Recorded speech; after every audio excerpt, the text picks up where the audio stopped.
A educação, ela não vai se dar por meio de imposição. A educação, ela não vai se dar por meio de uma transmissão unilateral de conhecimentos. A educação, ela não vai acontecer de maneira autoritária.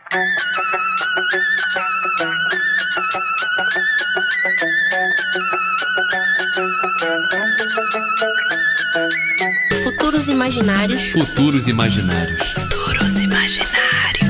Um laboratório de ideias radicais. Laboratório de ideias radicais. Ideias radicais. Educação não é um terreno neutro, é um campo de disputa de sentidos. De um lado, há quem a veja apenas como treinamento utilitário para o mercado de trabalho, e de outro, quem sonha com a educação como prática de liberdade e transformação social. Há muito se diz que vivemos a crise do modelo convencional da escola do século XIX, mas, ao mesmo tempo, um novo modelo educacional não se impõe. Diante desse cenário, imaginar novos futuros educacionais se torna um ato urgente de resistência. No episódio de hoje do podcast Futuros Imaginários, recebemos o educador Franco de Castro para explorar essa batalha de ideias e pensar como a imaginação pode ser uma ferramenta potente para reinventar a escola e o futuro. Franco é graduado em Química e pós-graduado em Gestão Escolar pela Faculdade Internacional Signorelli. Ele é criador e coordenador geral há 18 anos do projeto Construindo Saber e da Escola Democrática de Niterói. Criador do coletivo Reconsidere e dos cursos AMAN Desformação Docente e INC Investigação Científica. Franco, meu caro, um grande prazer te receber aqui. Seja muito bem-vindo. Como é que você está? Tudo certo? Olá, Juliano. Eu que agradeço o convite para participar do Futuros Imaginários. Tão necessário a gente estar aqui conversando sobre a radicalidade de pensar outros cenários, outros mundos possíveis, incluindo a temática da educação, que vive uma encruzilhada onde o velho ainda não foi superado, o novo ainda não se fez presente. Então vai ser um prazer estar aqui refletindo junto com você. Maravilha, querido. Querido, para começar, queria te perguntar um pouco da sua trajetória. Como é que você chegou nesse lugar de pensar, de refletir, de, enfim, atuar nessa tentativa de inventar novos modos de educação? Juliano, eu penso que a grande motivação da vida é a nossa capacidade de se questionar, de se indagar, né, de estar em constante inquietação. E durante a minha trajetória escolar toda, eu vivi com uma pulga atrás da orelha, cara. Eu vivi com o sentimento de que por mais que eu conseguisse performar o que a escola me pedia em termos de resultado, comportamento, vínculos, relações, afetos, a maneira como a escola lidava, especialmente com os meus amigos, que eu vou chamar aqui de descabentes, estudantes que pareciam não caber naquele sistema escolar convencional, sempre me chamou muito a atenção. Parecia que algumas das perguntas basilares não tinham voz e vez no espaço da escola, né. Por que que os estudantes não são escutados? Por que que a gente não valoriza os seus interesses e potencialidades, sabe? Por que que a gente não constrói uma relação mais horizontalizada entre as diferentes pessoas que compõem o chão da escola? Enfim, eram muitas perguntas e quando eu vivi a minha primeira experiência profissional, eu já lidei com a intransigência, né, de uma direção e que mudou minha trajetória. Dentro desse contexto profissional, eu estava dando uma aula para uma turma de terceiro ano do ensino médio e perguntei o que que aqueles estudantes sonhavam, aspiravam em suas vidas, e eles estavam ali inertes, anestesiados, assim, sem falar sobre a capacidade de sonhar. Eu não estava perguntando quem ia fazer vestibular ou quem ia passar para engenharia, medicina, direito, o que for. Não, era como que eles estavam vendo os seus futuros. E ali eu vi estudantes sem cores, sem vibração. E aquilo me chamou muita atenção e eu fui conversar com a direção da escola, e a direção da escola me deu o seguinte relato, né. "Quantos anos você tem?" Eu falei: "Tenho 18. Olha, eu pago você para dar aula, não para ensinar como que a gente tem que trabalhar." Naquele momento eu já sabia que era preciso repensar completamente a instituição escolar, e desde então eu estou no meu movimento de tentar pensar uma outra educação. Comecei a partir da negação, da educação que eu não queria, e sigo na permanente e contínua reflexão dessa educação que está por ser feita e ser reconstruída e refundada. O que seria essa educação que você não queria? Como é que a gente pode caracterizar esse modelo tradicional do século XIX? Quais são as características dele que parecem ser muito naturais para todos, mas que são, na verdade, uma herança de um tempo que já mudou, né? Acho que primeiro, Juliana, é importante a gente pensar que educação e escola não são sinônimos, né. Eh, Além disso, quando a gente pensa a escola tradicional, eu vou preferir usar uma terminologia chamada escola convencional, porque a palavra tradição ela é muito importante e muito cara pra gente, sabe.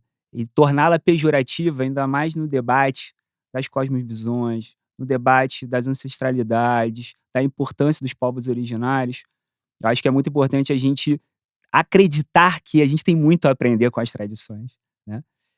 Mas essa escola que se convencionou ao longo do tempo, ela é uma instituição que normatiza, disciplina e controla corpos e comportamentos, né. Ao longo do tempo ela se fez assim com um objetivo, ela fez assim porque ela atendia aos interesses de um projeto de mundo, um projeto capitalista de mundo, e dentro desse projeto capitalista de mundo, é preciso que esse sistema ideológico, ele possa existir por meio das instituições, e a escola era uma instituição primordial para perpetuar isso. Então, quando a gente olha a organização da escola e vê a sua segmentação em diferentes espaços, com as carteiras enfileiradas, um atrás do outro, né, o fatídico banho de sol ou recreio, né, todos esses elementos, o sino, né, o sinal ali, o barulho, que a gente vai fazer uma relação com a prisão, com a fábrica, com todas essas outras instituições, a gente repara que essa instituição escolar, ela não é assim à toa. Ela se convencionou desse jeito com uma finalidade. Então, essa é uma escola que eu não quero, né, essa é uma escola que eu não desejo. Por quê? Porque essa escola ela não emancipa. Na verdade, essa escola ela mantém o sistema do jeito que ele está, continuamente produzindo novos, né, trabalhadores para manutenção dessa lógica. Seja na lógica laboral, seja na lógica do pensamento mesmo, do que essa escola acaba gerando nesses jovens. Certo. E em oposição a isso, qual é o nome que a gente poderia dar que se opõe? Que modelo de escola a gente poderia pensar? Uma educação, uma formação humana integral, comunitária, libertadora? Tem vários nomes, né, que se fala por aí. Uma pedagogia da liberdade, pedagogia do, enfim, vários e vários nomes que a gente vê. Qual é a sua proposta de palavra para pensar essa renovação? Da onde a gente parte para inventar ou não inventar, né, porque como você colocou, não é nem mais inventar, na verdade, às vezes é resgatar, né. Perfeito. E aí eu pensei até escrevendo no roteiro aqui, em falar menos em inovação e mais em renovação. Qual é a sua perspectiva? O que te move para quais são os conceitos que te levam para pensar outra educação? É bom, se educação então é um terreno extremamente complexo, eu não acredito que exista uma única solução, uma única pedagogia ou uma única vertente que dê conta da complexidade do que é educar, e pensar a educação em toda a sua vinculação com os elementos de cultura, de projeto de sociedade e do sistema vigente. Então, assim, não tem uma única resposta. Mas eu acho que a história da educação nos mostrou diferentes caminhos e diferentes fontes que a gente pode se nutrir e beber, né. Eh, eu me vinculo muito aos ideais da educação democrática, da educação integral e da educação decolonial. Acho que são 3 princípios muito importantes que nos ajudam a pensar, eh, essa outra educação, esse exercício educativo, né. Vou tentar brevemente, né, falar de cada um, tá, Juliano? Quando a gente pensa, e aqui muito inspirado por Anísio Teixeira, como é que a gente constrói um país democrático se as nossas escolas não forem democráticas? Acho que a gente aqui no Brasil carrega uma grande contradição, porque as escolas não se autodenominam assim. E então a democracia ela não se aprende numa aula de PowerPoint, né, cara? A democracia ela precisa se viver. E qual é a melhor instituição para a gente aprender a viver o exercício da democracia, o exercício da cidadania? é na escola. Então a gente precisa, acho que, subverter essa lógica de educar para o futuro, para educar no presente. E esse educar no presente, a democracia, ela é um elemento central, onde a gente vai construindo e aprendendo a lidar por meio do dissenso. Porque a democracia é isso, é a gente aprender na divergência, né? A lidar com as diferenças. Então, acho que a concepção da educação democrática ela é muito valiosa para a gente. Ao mesmo tempo que a gente pode pensar que todos os sujeitos, eles não se reduzem apenas à cabeça, ao cognitivo, à parte acadêmica, né? O que compõe um sujeito no mundo é uma dimensão política, social, cultural, emocional. Todas essas dimensões formam a sua integralidade. Então, como que uma educação, ela não pode ser integral, sabe? Ela tem que ser integral. E aqui eu não estou me referindo a um tempo estendido de jornada escolar. Aqui eu estou defendendo uma concepção de educação, né? Essa concepção que a gente vai olhar para os sujeitos e não vai reduzi-la à cabeça. O sujeito é tudo isso. Corpo, história, cultura, identidade, né? Então, como é que a gente faz uma educação que valoriza isso, essa integralidade, né? Entendendo que essa formação integral ela se constrói para além dos muros internos da escola, se constrói no território, se constrói no espaço público, né? E, ao mesmo tempo, de que maneira, então, a gente resgata a nossa história. E acho que é por isso que a educação decolonial ela é tão valiosa para a gente enquanto elemento, que a gente não precisa ir para a Finlândia para ver educação de qualidade. Essa educação está aqui no Brasil, está aqui na América Latina, e a gente tem muito a aprender com essas experiências, a partir do momento que a gente valoriza aquilo que a gente produz e faz, como você falou, esse resgate histórico e ancestral, assim. Então, essas três concepções, para mim, elas podem embasar, né, ou refundar o que a gente está aqui refletindo sobre uma outra escola, sabe? Uma coisa que me chamou a atenção foi pensar exatamente nisso, que quando a gente pensa em educação, em geral, se pensa um processo que começou lá no século XIX na Europa, né? Só que não, a educação é um processo, como é que a gente pode fazer uma história de educação decolonial, como você disse, que pense a educação como um campo muito maior, né? Não é só essa ideia de você ir para uma instituição que vai te passar conteúdo, transmitir um conteúdo para você. É uma vivência na sua comunidade, no seu lugar de pertencimento, né? Então, isso para mim, a partir do que você está falando, já estou repensando muita coisa, né? Mas como é que a gente pode definir isso de educação a partir desse um conceito mais ampliado? Entende o que eu estou falando? Uhum. O Gabriel Garcia Marques ele tem uma fala que é muito simbólica. Assim, ele diz que aos 7 anos da vida dele acabou a educação porque ele foi para a escola. Então, assim, isso mostra bem o quanto que os processos históricos de educação, numa perspectiva do norte global, numa perspectiva eurocêntrica, eles sempre aniquilaram culturas e identidades. E a gente está vivendo um momento muito importante no Brasil, fruto de muita luta, de muito esforço dos movimentos sociais, de resgatar essa nossa identidade, essa nossa história, né? Acho que tem marcos assim legais muito importantes, como a Lei 11.639 de 2003, a obrigatoriedade, né, e valorização da história dos povos de matriz africana, depois em 2008 com os povos indígenas. Eu acho que a gente está buscando caminhos para tentar fazer com que o espaço da escola vivencie, experiencie essa pedagogia decolonial. Mas para a gente entender, Juliana, assim, como fazer, então, essa educação decolonial acontecer, a gente também precisa entender como que a colonialidade se perpetua. Ela vai se perpetuar no saber, ela vai se perpetuar na natureza, ela vai se perpetuar nas relações, ela vai se perpetuar de diferentes maneiras. Então, assim, a escola entendendo como essa colonialidade ela se reproduz, a gente pode entender também como que ela pode subvertê-la. E aí, indo para um aspecto prático, isso vai desde da literatura que a gente usa nas nossas aulas, em cada aula. Não estou falando aqui só na aula de língua portuguesa, de história, todas as aulas, né? as referências que a gente usa, a representatividade das pessoas no espaço da escola, né, a presença de profissionais negros e negras, indígenas, quilombolas no chão da escola, eh, a importância da gente valorizar esses conhecimentos tradicionais e comunitários. Isso é um princípio da educação integral. Não existe educação integral sem essa valorização, por exemplo, né, desses conhecimentos.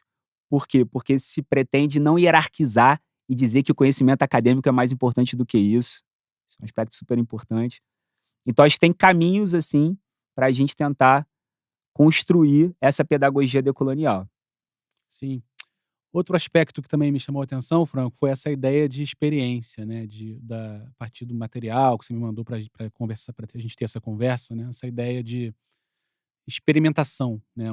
A escola como um lugar de experimentar, experienciar vivências e convivências, né? Enquanto que nesse modelo convencional, a gente tem um lugar que é mera transmissão de conteúdo, né? Enfim, como é que a gente pode pensar isso? Tem exemplos práticos também. Falar um pouco essa ideia de experiência na escola, do lugar do encontro, mais de ser um lugar de encontro do que um lugar de hierarquia de conhecimento.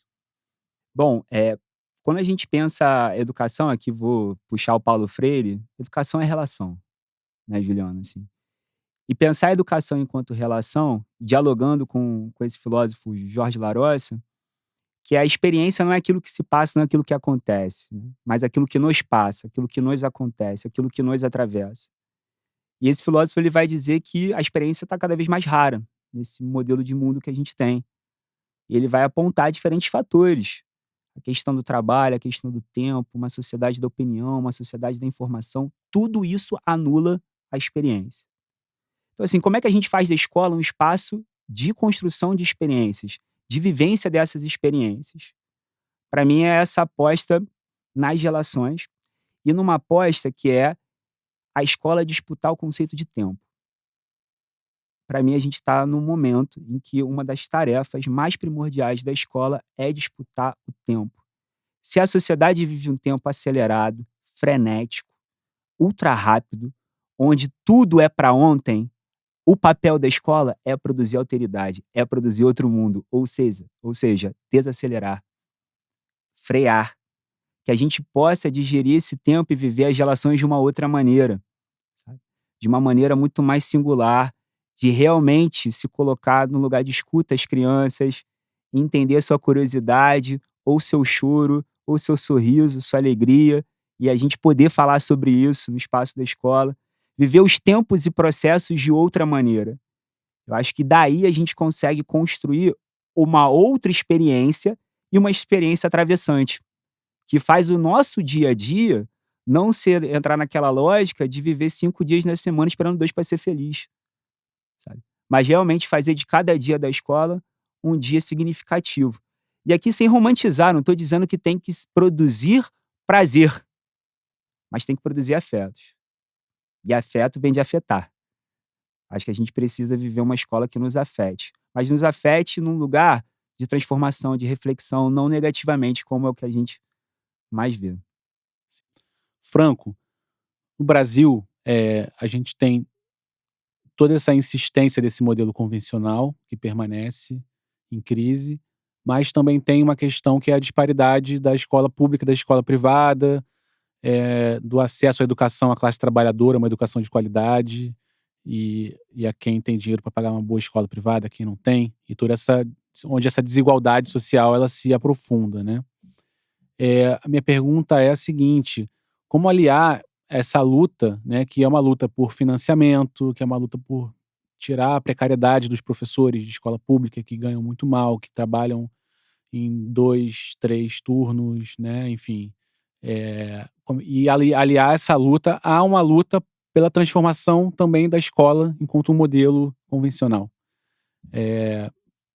Como é que essa questão hoje dessa invenção nas experiências que já existem no Brasil está colocada na escola pública, na escola privada, onde ela mais acontece, né? Eu sinto que às vezes as escolas privadas, por exemplo, as escolas de rico mesmo, né, as escolas da Zona Sul do Rio de Janeiro, todas estão cheias de educação por projeto, né, enfim, laboratório maker, inovação, criatividade, enquanto que no governo anterior, né, se defendia uma escola militarizada para os pobres. Então, disciplina para os pobres e criatividade para os ricos, digamos assim.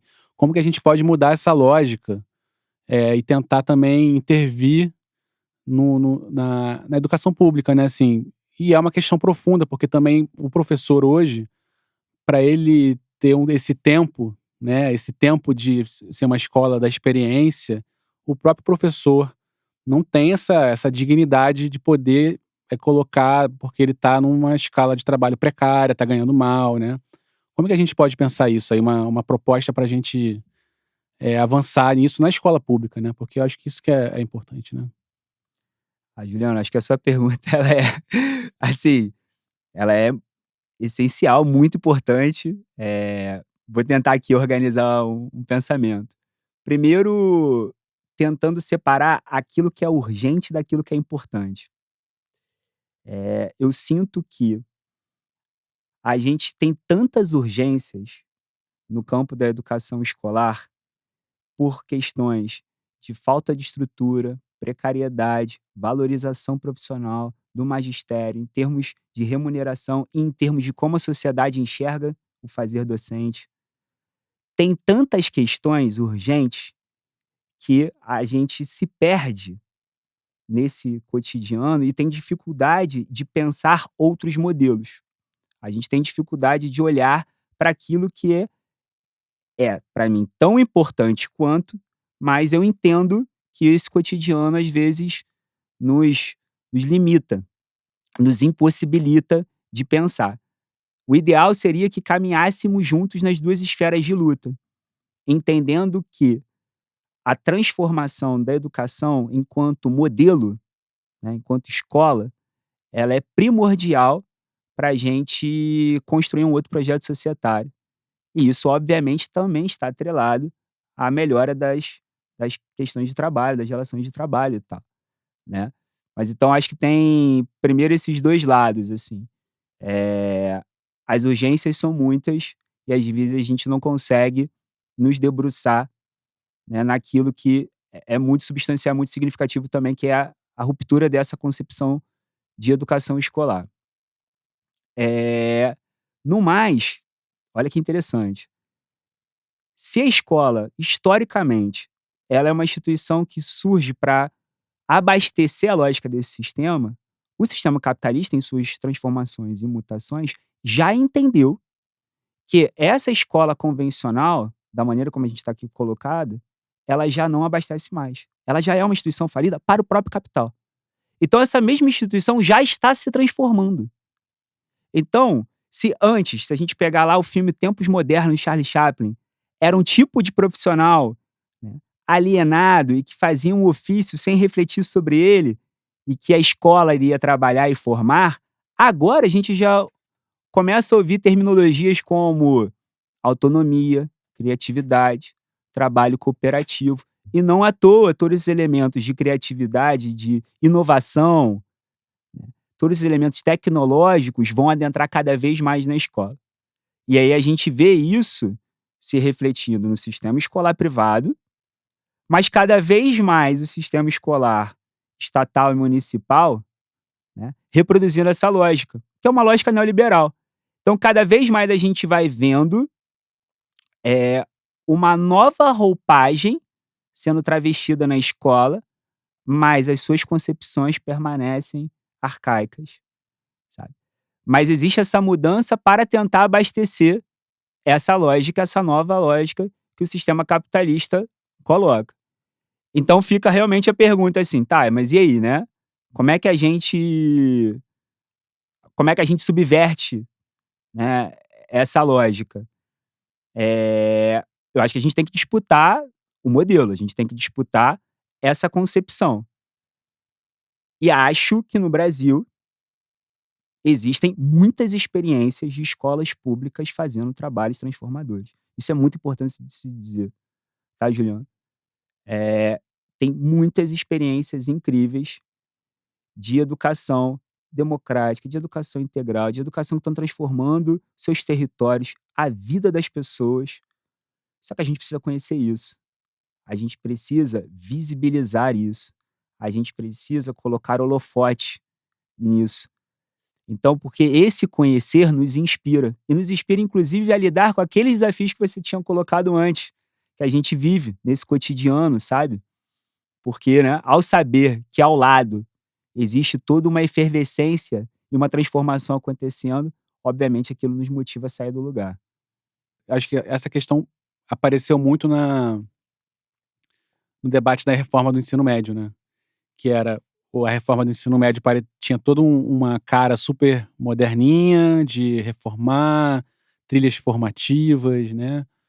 Só que na prática ela era uma retirada de vários tipos de conhecimento, né? Do campo, digamos assim, da educação mais crítica, né? Foi contra, realmente, porque era um projeto muito ruim, com essa cara de moderno, mas ao mesmo tempo não se discutiu a mudança do modelo, né? Só para te colocar isso, a gente perguntar sobre essa reforma do ensino médio, como que isso também é de certa forma, um sintoma desse processo, né? Exato, assim, porque uma característica do sistema capitalista é a cooptação, inclusive, das boas ideias.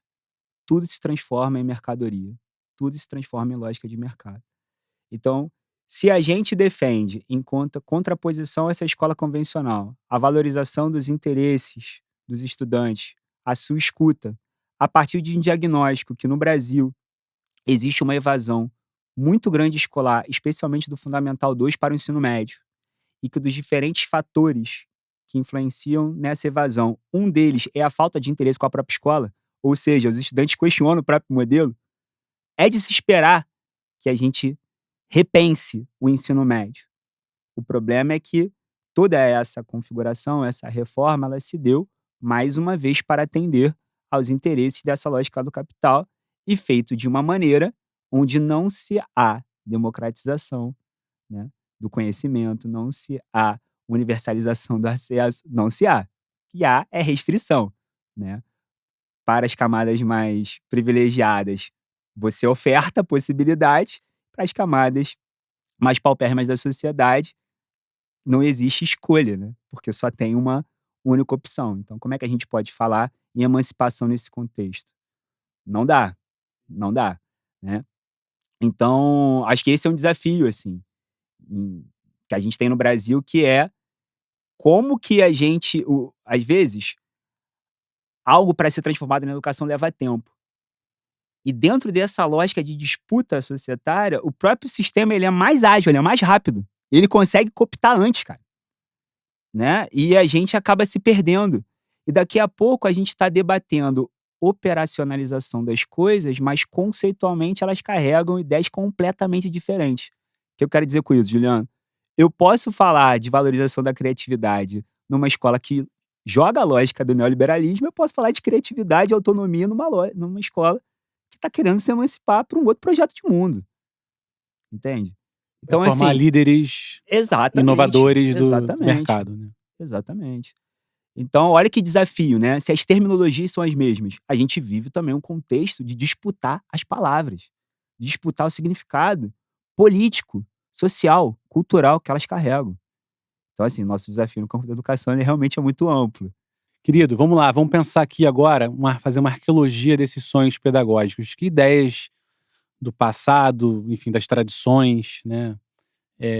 A gente pode iluminar nosso caminho aqui desse pensamento, dessa ideia de futuro. O que a gente pode trazer, né? E outra pergunta, você falou do Paulo Freire também, né? O Paulo Freire é tão falado, né? Assim, ele é o patrono da educação brasileira, a gente reafirma ele, mas parece que é isso, a educação continua bancária. Eu vejo assim, pensando assim, a gente não consegue incorporar também esses conceitos que ele trouxe para pensar a educação num contexto mais amplo, né? O professor ali na sala de aula, sim, mas na arquitetura institucional, não. A gente mantém emendas conteudistas, né? Enfim, processos meio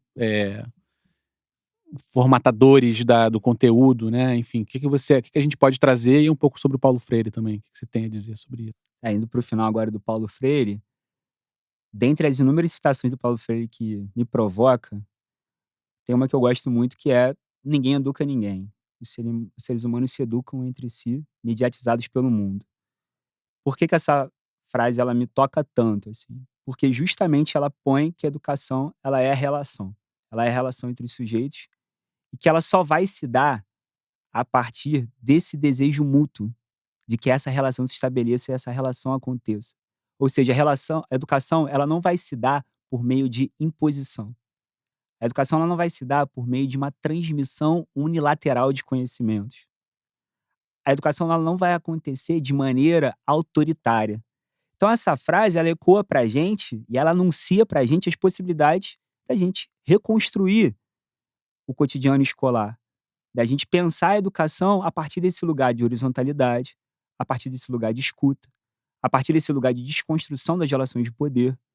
Então, ainda que a gente tenha esse desafio de ver mais o Paulo Freire, eu sou otimista nesse aspecto, Juliano, de acreditar que em muitas salas de aula, né, desse Brasil, tem vários profissionais de educação que estão ali, ó, nessa relação reconstruindo e produzindo outros significados, né, numa relação realmente honesta, sincera, genuína, onde não é só a transformação do outro, mas é a transformação de si enquanto educador, enquanto educadora, sabe? Uma relação dialógica.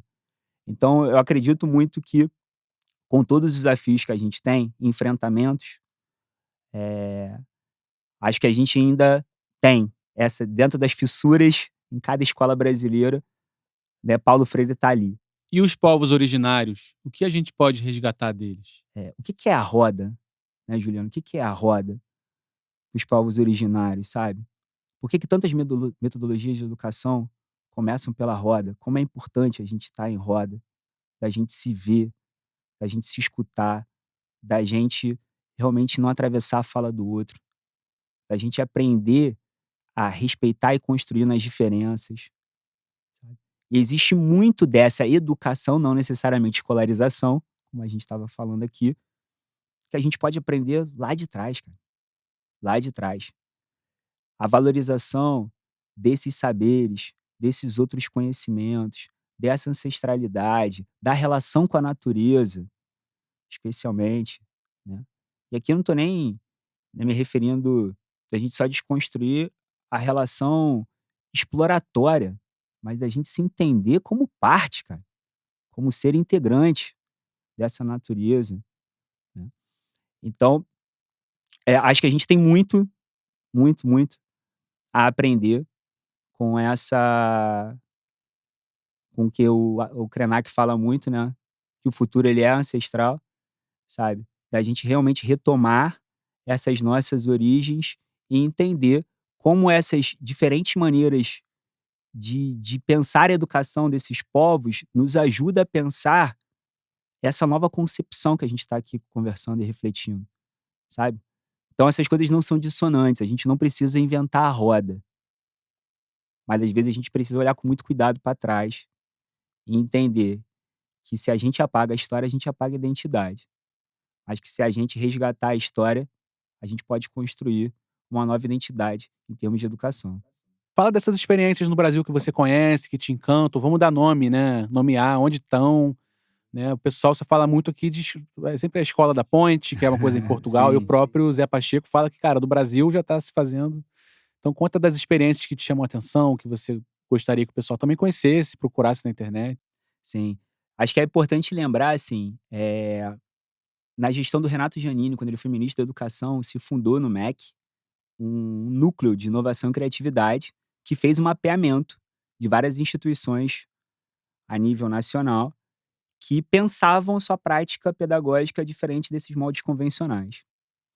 Na época, mais de 500 instituições se inscreveram porque se auto-intitularam como instituições inovadoras, instituições que buscavam romper com essa lógica, e 178 foram reconhecidas, cara.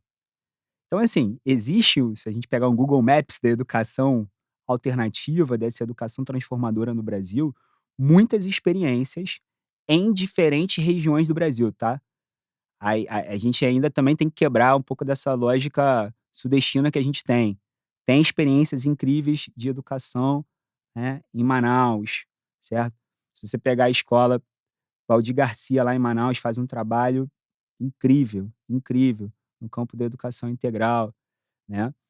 Se você pegar outras experiências de educação que não necessariamente escola, mas educação comunitária, sabe? Educação como o Vira Escola Projeto de Gente na Bahia, sabe? Você tem várias experiências de educação acontecendo, né, a nível nacional que estão buscando essa transformação. Cada espaço com a sua identidade, cada espaço com a sua história, tá? E eu tive prazer, em 2016, de fazer uma pesquisa pela América Latina, mapeando e conhecendo projetos alternativos de educação. Tive a oportunidade de visitar 6 países, e dentro desses 6 países, a gente foi para escutar as crianças, né. As pessoas falam muito que a gente tem que dar voz às crianças. Na verdade, as crianças já têm voz. O que a gente tem que fazer é escutá-las, subverter essa lógica de poder. Então a gente foi para cada projeto desse para escutar das crianças como que elas explicavam a natureza desses projetos. E aí cai exatamente no que você falou, assim. São crianças que têm uma segurança emocional muito maior. São crianças que a gente vê uma autonomia muito maior. São crianças que a gente vê uma preocupação com a lógica coletiva muito maior, sabe? Então essas experiências de educação, e aqui eu posso nomear várias, tem Escola Democrática de Huamachuco, no Peru, né? Você tem a Escola Pedagógica Experimental na Colômbia, sabe? Você tem diferentes experiências a nível latino-americano e a nível brasileiro que estão fazendo essa transformação acontecer, tá? E aqui eu estou citando projetos que não reproduzem uma lógica do capital, ok? Juliano, isso acho que é importante, assim. A gente não está falando de projetos que vão dar propaganda do Itaú, cara. A gente está falando de projetos que realmente estão vislumbrando esses futuros radicais e possíveis, né? Igual aqui o podcast se propõe, sabe? Então é isso, assim. Acho que cabe a gente a conhecer, a ir atrás, né? Então, essa pesquisa que a gente fez pela América Latina gerou uma websérie. Se eu puder aqui rapidinho, né, divulgar essa websérie, o que eles têm para nos dizer. Quem quiser assistir esses episódios estão lá. Vamos colocar na descrição Pô, do maravilha. episódio, tá? Porque, assim, o mais importante é isso, é a gente realmente escutar as crianças e aprender com elas, né. E acho que esse é um exercício primordial e que rompe com essa sociedade adultocêntrica que a gente tem, né, cara. E isso é primordial que a gente faça, que a gente encaminhe. Sabe dizer se esses 178 experiências que o MEC reconheceu, isso engloba tanto público quanto privado, todos os segmentos? Engloba tanto público quanto privada, mas tem uma ênfase bem grande em escolas públicas, tá. Deixa eu só fazer um adendo sobre a disputa de palavras. Eu até usei uma hora o termo escola municipal, estatal e não pública, porque eu acho que a gente precisa publicizar as escolas municipais e estatais. Porque, na maior parte das vezes, elas não são públicas, no sentido de ter uma gestão democrática, de serem pensadas pelo seu público, né, onde o seu público é de fato escutado, né, seu público é convocado a participar daquela construção. Então, é um exercício da gente publicizar, né, essas escolas, essas experiências. Mas então, existem escolas municipais, estatais, privadas, dos diferentes segmentos, e educação formal e informal também, tá. Então tem de tudo ali, você consegue fazer por filtros e encontrar essas diferentes experiências.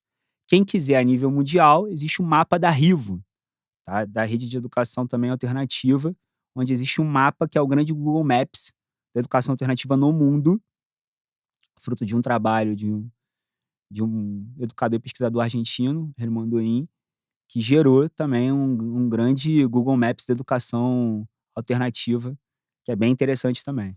Pô, que bacana. Vamos colocar esses 2 links também na descrição, tá? Para quem quiser depois conhecer mais. Franco,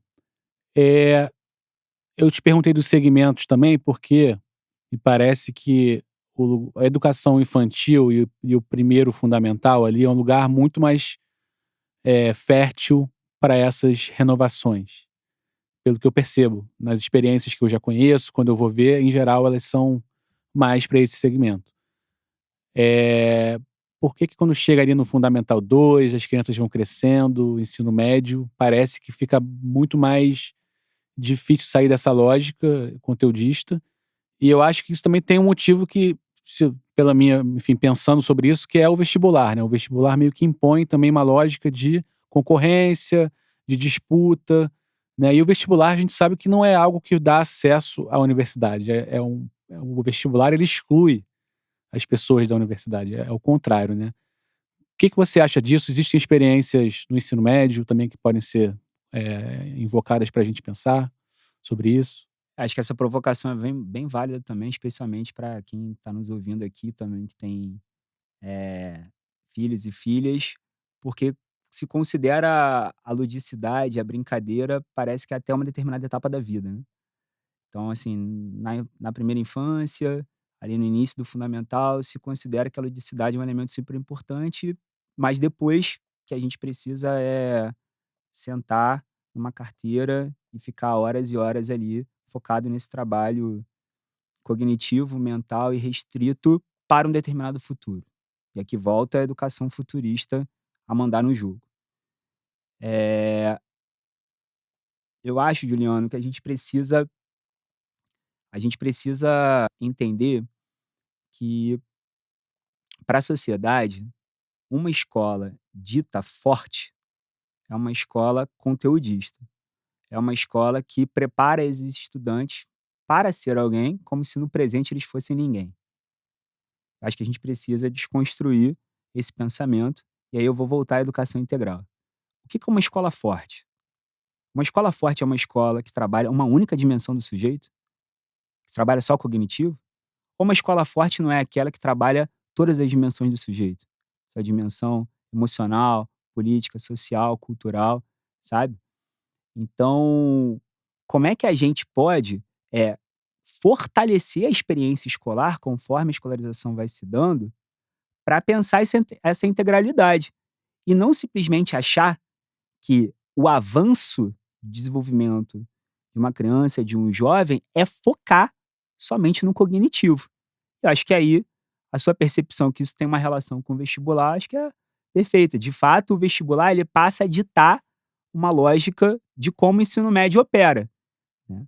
Então, para que a gente está ali, né? A gente está ali para aprender um conjunto de conhecimentos para fazer uma prova, para entrar no mercado de trabalho. Eu acho que existe uma formação mais ampla que a gente precisa defender e acreditar, certo? Eu acho que escola é lugar de disputa. Tem instituições que estão disputando essa concepção. Quantas escolas alternativas existem com ensino médio? São poucas, porque de fato é um segmento muito complexo de você mergulhar. É mais fácil você ver muitas experiências indo até, no máximo, Fundamental 2. Por quê? Porque entendem que, cara, esse jogo aqui é um jogo muito difícil, porque o imaginário da sociedade já é imaginário que a força está em quem prepara bem. A força não está na formação integral. E aqui eu quero provocar as pessoas para pensarem assim, né? Que força é essa? Sabe? Porque o vestibular ele pode muito bem ser consequência de uma trajetória e não ser a causa. Então eu não estou dizendo aqui que ao trabalhar uma perspectiva mais emancipadora, mais integral dos sujeitos, a gente não alcance, inclusive, esse resultado. A gente pode alcançar, tá? Mas como consequência. E não simplesmente pautar todo o trabalho de construção curricular, metodológica, avaliativa por conta disso, sabe? Então acho que aí entra exatamente essa dimensão da escola enquanto espaço de disputa. Eu acho que isso está em jogo. Sim, eu acho que é importante também defender o fim do vestibular. Eu tenho essa tese de que eu defendo essa posição de algumas pessoas que é defender o fim do vestibular, que é isso, abrir a universidade para todos. E aí você tem um adepto nela, com certeza, porque assim, é isso, né? Voltando lá à questão das palavras. A universidade, ela é universal, a palavra é universal. Ela deveria ser um espaço totalmente acessível para todo mundo. Mas não é, como você falou, não é um processo de ingresso, não é um processo de entrada, é um processo de exclusão. Mas isso a gente vê em diferentes setores, né? Eh, as próprias preparações para as escolas técnicas e federais, as instituições de excelência no país, também envolvem processos de exclusão, certo? E o vestibular é mais uma esfera disso, assim. Então, tô com você, acho que a gente precisa defender, né, a universalização desse acesso. Agora é impressionante como que, para cada conquista dessa, as camadas mais privilegiadas, elas vão criando novos mecanismos de distinção, né, para tentar se perpetuar no poder, assim. Então se a universidade no Brasil for gratuita e acessível para todo mundo, para onde as elites vão mandar seus filhos? Não vão mandar para as universidades públicas, certo? Vão mandar cada vez mais para fora. A gente vai continuar vivendo esses processos de extinção e a gente tem que sempre se problematizar nisso também. Eu ia te perguntar sobre essa ideia de futuro da educação. Também ela está em disputa, como você falou. E esse futuro geralmente está disputado na fronteira tecnológica, né? Então, assim, escola com computador de última geração, impressora 3D, diversos dispositivos, laser, enfim. E a ideia de inovação recai sobre aparatos tecnológicos, né? Como disputar essa ideia libertando a gente desse olhar para a tecnologia, né? Mas, ao mesmo tempo, como que a tecnologia pode também ser um aliado nesse processo? Pois é, Juliana, assim, eu não me classifico nem como uma pessoa, eh, tecnofóbica, sabe, nem tecnofílica, assim. Mas eu sou técnico pessimista, sabe. Eu sou um pouco técnico pessimista, assim. Acho inevitável que a gente caminhe para uma integração, cada vez maior dos aparatos tecnológicos para pensar o fazer educativo e não vejo isso necessariamente como um problema, desde que se tenha crivo, analítico, crítico, para se pensar essas escolhas, mas a maneira como o campo da educação, ele é refém das transformações sociais, cara, a gente vai ser varrido, assim. Eu temo bastante por isso, desde uma lógica de desde uma lógica cada vez maior que a gente vai ver da entrada da inteligência artificial substituindo o fazer docente, desde do momento em que os estudantes vão cada vez mais estudar por meio de tutorias frente às inteligências artificiais. E bom, aí você pode me perguntar: "Mas isso necessariamente é um problema?" Pois é, o quanto que a gente tem refletido sobre isso, sabe? A gente acabou de conseguir a nível nacional debater a proibição do uso de celular nas escolas, cara. Olha só quanto tempo a gente está debatendo essa questão para conseguir uma lei agora para tentar embarrear isso E tentar e colocar em prática. tentar colocar em prática. Então, é uma avalanche, entende? O tempo que a educação, o que o campo da educação leva para refletir sobre algo, ele não dá conta frente à velocidade de transformação da sociedade. Então, por isso, eu me assumo aqui tecno-pessimista, né? Tenho bastante pessimismo em relação para onde a gente está caminhando, porque sem essa reflexão, e aí entra num elemento que acho que você traz muito, que é a ausência de espaços coletivos para a gente pensar sobre isso, né. Em quantas escolas os profissionais de educação se reúnem para refletir sobre isso? Em quantas escolas profissionais de educação estão fazendo um trabalho solitário, dentro de uma pedagogia da maçaneta? Entra na sala, tranca a porta, faz o seu, acabou ali, cara. E depois reclama na sala dos professores, sabe? Então, assim, como que a gente reflete sobre algo tão sensível, tão significativo, que vai alterar profundamente as nossas relações com os nossos estudantes, a relação com o conhecimento, o modus operandi da escola vai ser transformado por meio disso tudo, sem encontro, sem reflexão permanente. Então, assim, se eu não sei para onde a gente vai, minha defesa é que, sem reflexão coletiva, sem troca e planejamento coletivo, aí a gente é varrido, Juliano. A gente é varrido. Sim, com certeza. Com certeza. Franco, vamos chegando no final, tá? E agora é o momento talvez mais delicado, que é essa ideia de imaginar futuro, que é uma coisa que a gente está investigando aqui no podcast, porque é como assim, quase que forçar uma imaginação diante de um cenário meio digamos assim, do que é o tal do realismo capitalista, que não há alternativa, que não tem como melhorar, não tem como mudar, que é isso mesmo, e tá tudo acabando, tudo deteriorando, né? Como é que a gente pode. Primeira coisa, você acha que. O que que você acha desse exercício de imaginar? O que que você acha disso? Imaginar futuros. Urgente. Como essa ideia soa pra você? Eu acho que é urgente. Eu acho que é urgente. Um dos grandes motivadores de eu estar aqui hoje, né, foi esse título também, Futuros Imaginários, que já o título me fez provocar o quanto que a gente está anestesiado nesse presente e quantos desafios dessa vida, da dureza da vida, vão esvaziando a gente dessa capacidade de sonhar e de imaginar outros mundos possíveis, sabe? Então, esse exercício de imaginar essas novas construções, ele é primordial, ele é essencial. Então, eu diria que ele é urgente também, não é nem importante, ele é urgente. A gente precisa estar fazendo isso. Então, como é que a gente pode, então, como é que você imagina se a gente pudesse zerar tudo e redesenhar a escola do zero em um laboratório de Ai, futuros? cara. Como seria essa escola? Assim, mas já partindo sabendo que existem várias. Então, assim, né, que nem é tanto um exercício tão futurológico, assim, porque as experiências existem. Mas como que você, a partir de tudo que você conhece, se você pudesse trazer isso para cá, né? Como é que seria essa escola tradicional, nesse sentido do Aham. tradicional brasileira, criada Uhum. pelo povo brasileiro, para a classe trabalhadora e pela classe trabalhadora, né? Como ela seria, como é que seria um sistema educacional também, né? Porque tem uma arquitetura também institucional, que eu acho que também é muito. Tem uma arquitetura. Como é que seria a arquitetura dessa escola? Porque tem uma arquitetura do prédio, da escola física, tem uma arquitetura institucional, que é uma hierarquia. Ministério, direção, diretor, coordenador, professor, etc. Merendeira e segurança, né? Como é que você imagina essa escola? Conta pra gente. Cara, primeiro que exercício legal, assim, você foi falando, eu já fui pensando 1 milhão de coisas. Bom, primeiro que essa escola não estaria dentro de um modelo de sociedade capitalista, fato, né.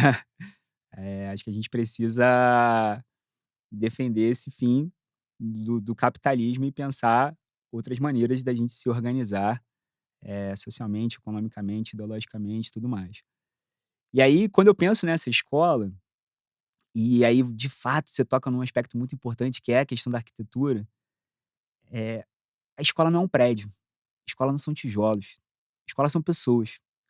Então acho que um elemento assim, essencial seria romper muros físicos e simbólicos que existem nessas escolas, né. Os físicos, porque a gente precisa se abrir para o território. Acho que a gente precisa cada vez mais falar de uma escola que está em função da construção de uma cidade educadora. Acho que isso é primordial.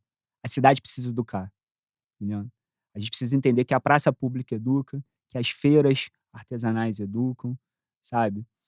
Que os pontos turísticos da cidade educam e que a gente precisa ter uma escola que propicie essa pedagogia da cidade também, né?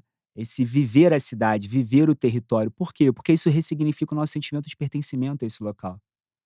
A gente se vincula à nossa história, à nossa identidade, às nossas raízes. Então, para mim, uma escola que rompe, né, com esses muros físicos e simbólicos, ela ajuda a gente a construir, então, essa cidade educadora. Eh, Acho que a gente precisa de uma escola que ela se efetive na gestão democrática, né. Acho que a gente precisa de uma escola que tenha 3 pilares, assim, muito bem definidos, de descentralização, de participação e de transparência, sabe. E isso precisa envolver a comunidade. Então, quando eu penso assim, lá voltando às ancestralidades, de como a gente coletivamente pode tomar decisões, como coletivamente a gente pode se implicar com elas, tá? Sem perder de vista que pode existir lideranças, mas a liderança não no sentido de uma hierarquia de perpetuação de poder, mas a liderança no sentido de que um educador como o Braz Rodrigues me ensinou, que é a pessoa que mantém a esperança.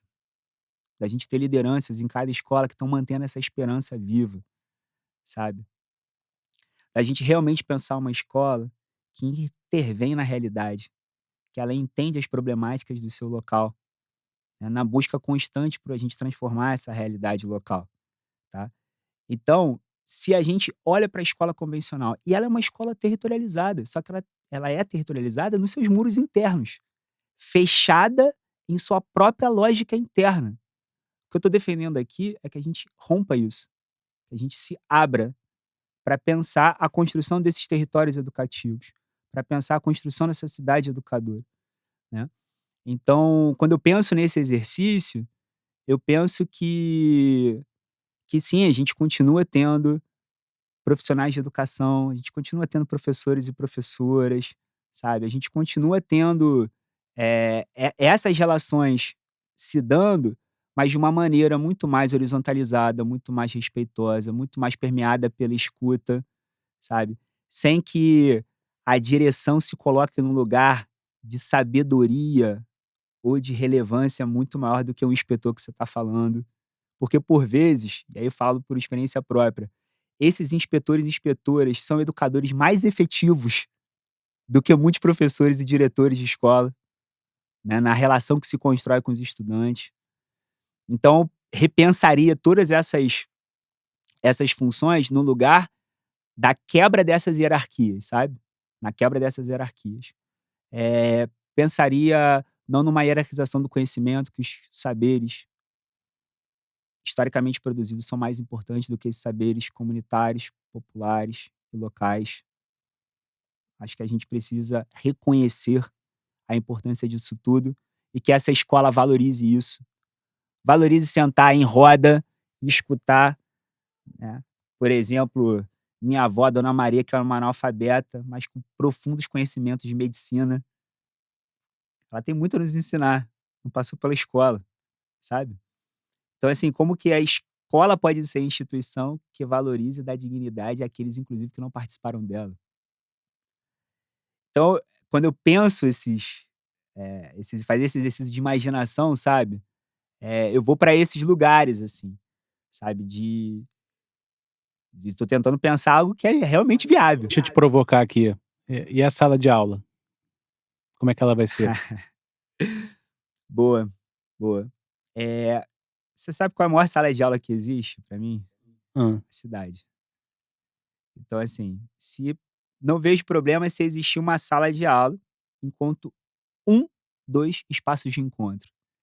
Mas que a gente entenda que a gente tem uma grande sala de aula existente, que é a cidade, que é o meio onde a gente vive, que a gente possa aprender diferentes locais e tá ocupando esses diferentes locais, fazendo muito trabalho de campo, sabe, escutando o território, as pessoas, e ocupando os espaços públicos e tal. Acho que isso é muito importante. Então eu repensaria, mas a minha sala de aula ela não tem essas carteiras enfileiradas, pode ter certeza disso. Ela tem uma outra lógica coletiva de trabalho, porque é isso, né, se a gente não quer produzir seres individualistas, então vamos quebrar o individualismo que a escola perpetua. E o individualismo é o estudante estar sentado sozinho, cara, né. Como é que a gente planeja na educação? A gente não planeja numa mesa, em junto? Ninguém senta, né, numa carteira isolada, a gente está tentando construir uma unidade. E por que que os estudantes não podem ser assim, cara?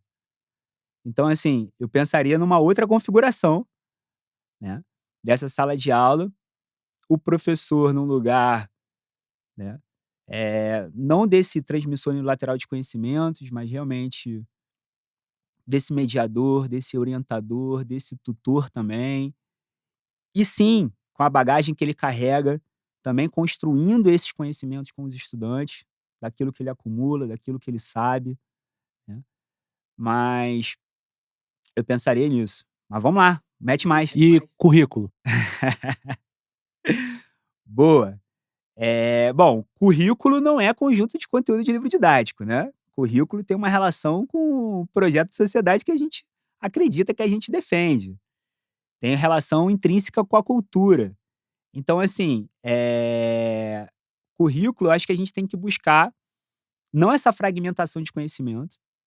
Então, assim, eu particularmente não gosto dessa divisão em matemática, língua portuguesa, história, geografia. Não É acredito uma nisso. divisão arbitrária, Arbitrária. completamente arbitrária. Exatamente, sabe. Eu acho que o conhecimento ele tem essa unidade, né, e quanto mais você enxerga um determinado fenômeno por essas diferentes lentes, mais você compreende com profundidade aquele fenômeno analisado.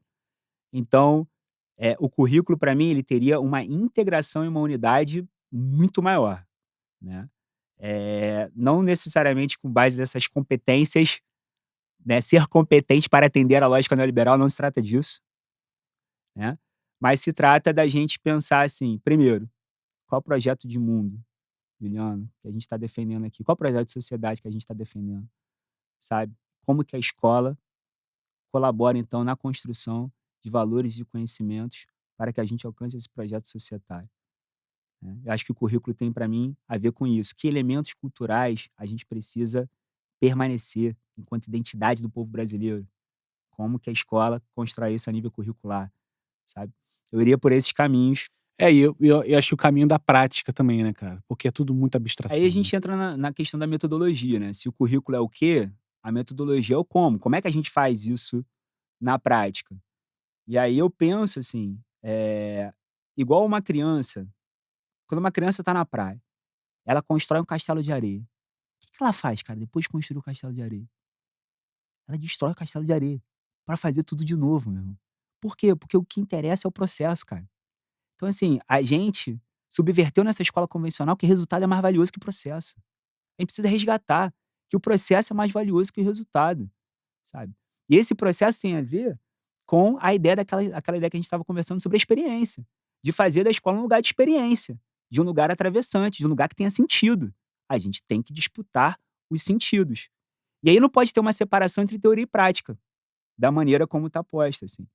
Porque o mundo hoje ele está organizado em aqueles que pensam e não fazem, aqueles que fazem e não pensam. Então, assim, como que a escola é esse lugar que, a partir dessa integração teoria e prática, ela consegue estimular que a gente esteja o tempo todo experimentando, né? Através da marcenaria, é através da horta, né? É através do mapeamento do território, é através do diagnóstico dessas questões e como que a gente intervém nesses problemas, sabe? É na construção de projetos. Vou te dar um exemplo, assim, lá na escola democrática, a escola que eu tenho oportunidade de trabalhar, a gente faz saídas pedagógicas semanais. Em uma delas, a gente visitou o pessoal lá do Tibau, uma ilha, né, em Niterói, e o pessoal lá do Tibau, um parceiro nosso, estava com uma questão que era: a gente precisa aqui de abelhas para polinizar, né, já que a gente quer plantar abóbora. Só que para a gente plantar abóbora, a gente precisa de abelha. Para a gente ter abelha, a gente precisa de uma casa de inseto. Essa era a demanda. E a gente escutou aquilo e falou assim: a gente faz isso, porque a gente tem marcenaria na escola. A gente constrói com as crianças uma casa de inseto, né. E a gente construiu com as crianças uma casa de inseto, elas vão levar agora lá nesse projeto para instalar a casa de inseto lá no local. Entende? É escuta de uma problemática e a possibilidade que a escola tem de intervir. Que relação essas crianças constroem com o território delas, cara, né. E todo o E todo o conhecimento conhecimento. que elas vão usar, teórico já acumulado da humanidade, Exatamente. que elas vão usar para chegar nesse objetivo, né? Maravilhoso, lindo. É isso. É isso. Lindo, lindo, lindo. É isso, meu nobre. Então, é um exercício muito interessante, né. E eu acho que inclusive, Juliano, assim, dentro das imaginações, um debate que eu acho que é um dos mais delicados e difíceis do campo da educação é o debate sobre avaliação, né. Eh, Porque existe uma ideia de avaliação reduzida a instrumento, né. As pessoas reduzem o debate porque a avaliação é prova. Não, a avaliação não é prova. Avaliar é uma dimensão humana. Todos nós avaliamos o tempo todo e as pessoas que estão aqui nos ouvindo estão avaliando aqui a qualidade do podcast, por exemplo. Mas como que a gente constrói uma avaliação, um processo avaliativo coerente, respeitoso, reflexivo, com as crianças, sabe? E não simplesmente sobre elas, mas sobre o que a gente está construindo com elas, sabe? Então acho que existe um trabalho aí muito importante também da gente debater, né, a avaliação no meio disso tudo, currículo, metodologia, avaliação. Mas esse exercício é muito bom, cara, muito bom. Bacana. Obrigado, meu querido. Obrigado por a disposição de estar aqui comigo, com a gente, eh, praticando, né, exercendo essa futurologia aí.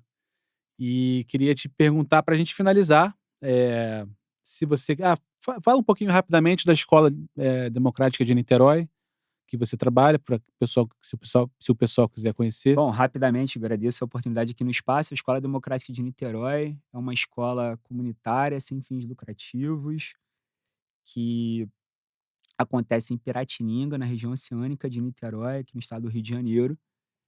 É uma escola que trabalha com educação infantil e fundamental 1, a partir desses 3 pilares, né, da educação democrática, da educação integral, da educação decolonial.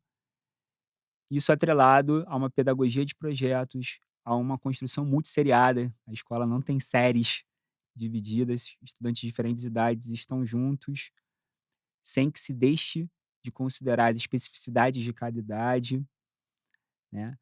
As crianças fazem assembleias entre elas, as crianças saem toda semana para pensar o território que as cerca, para intervir nesse território. As crianças, elas têm uma cozinha pedagógica, onde elas preparam o lanche para todas as outras, diariamente. Enfim, tem todo um trabalho e a gente, enquanto escola, sonha um dia em se municipalizar ou estatizar. Então a ideia dessa escola experimental é, em algum momento, o poder público poder se inspirar na nossa experiência para pensar uma outra educação a nível da escola pública. Vocês querem ser encampados Queremos ser pelo encampados. Estado, Queremos. querem virar uma política pública. A gente né? só não quer que o projeto seja varrido, né? Então, para isso, a gente está nesses anos todos aí sistematizando tudo que a gente faz, tentando produzir o máximo de conhecimento possível, mas a gente sonha com isso, Juliano. Sonhamos com esse momento. Tá? E quem quiser conhecer a nossa experiência, é só entrar em contato. Querido, para terminar, indicações. Filme, livro, o que você indica para quem quiser continuar nesse processo de aprender sobre esse debate? Nossa, assim, vou tentar ser breve, assim. Bom, sobre filmes, indico o filme Escolarizando o Mundo, né? Uma excelente obra. Vai falar bastante sobre esse elemento histórico, dos processos de construção de uma educação monocultura e que vai aniquilar outros povos e outras identidades. Educação Está Proibida, né, o filme argentino, também, que tem um histórico muito bom sobre a escola, como que ela se perpetuou ao longo do tempo. Quando Sinto Que Já Sei, experiência de educação alternativa aqui no Brasil, filme maravilhoso, né. Tem a websérie do Reconsidere, né, o que eles têm para nos dizer. Em termos de livros, assim, nossa, são vários. Um livro que eu não posso deixar de indicar é o livro Composto Escola, Comunidade de Sabenças Vivas. É um livro que dialoga totalmente com o que a gente está trazendo aqui e que me provoca muito enquanto todos os aprendizados que a educação do campo, a educação rural, as educações indígenas e quilombolas promovem. Muito interessante. Para quem quiser entrar num debate mais dessa discussão da educação frente à sociedade capitalista, a Educação para Além do Capital, do Mesários, do filósofo húngaro. É um livro que eu indico, que é um livro curtinho, assim, pancada, assim. Deixe-me ver. Cara, eu li recentemente, né, o livro da Bell Hooks, né, tudo sobre as novas perspectivas do amor, assim, também me bateu bastante nessa construção dessa ética amorosa, né, de pensar a educação a partir desse lugar, né, que o amor não é um sentimento, que o amor é uma escolha, não é um ato político, é uma vontade. Gostei bastante dessa obra, indico. Enfim, Juliano. É isso, tá bom. É muita coisa já. É muita Deixa coisa. A partir daí o pessoal vai abrindo. Mas, cara, muito obrigado. Te agradeço demais. Foi conversa que, assim, eu já penso sobre esse assunto há muito tempo, também como professor, e você me trouxe muitas perspectivas novas também a partir dessa nossa conversa. Então foi muito rico. Te agradeço imensamente. Valeu, Franco. Eu que agradeço, Juliano. Muito obrigado pelo convite e a gente segue juntos. Salve, salve, amizade. Muito obrigado pela audiência. Bem, todos os links sobre o material que o Franco falou, a gente vai deixar na descrição do episódio. Obrigado, galera. Até a próxima. Valeu. Esse foi o podcast Futuros Imaginários. Mande pra gente sugestões, ideias, comentários. no e-mail futurosimaginariospodcast@gmail.com e também você pode achar a gente no Instagram, @futurosimaginários. Este programa foi gravado no Estúdio Salve, @salve salve estúdio.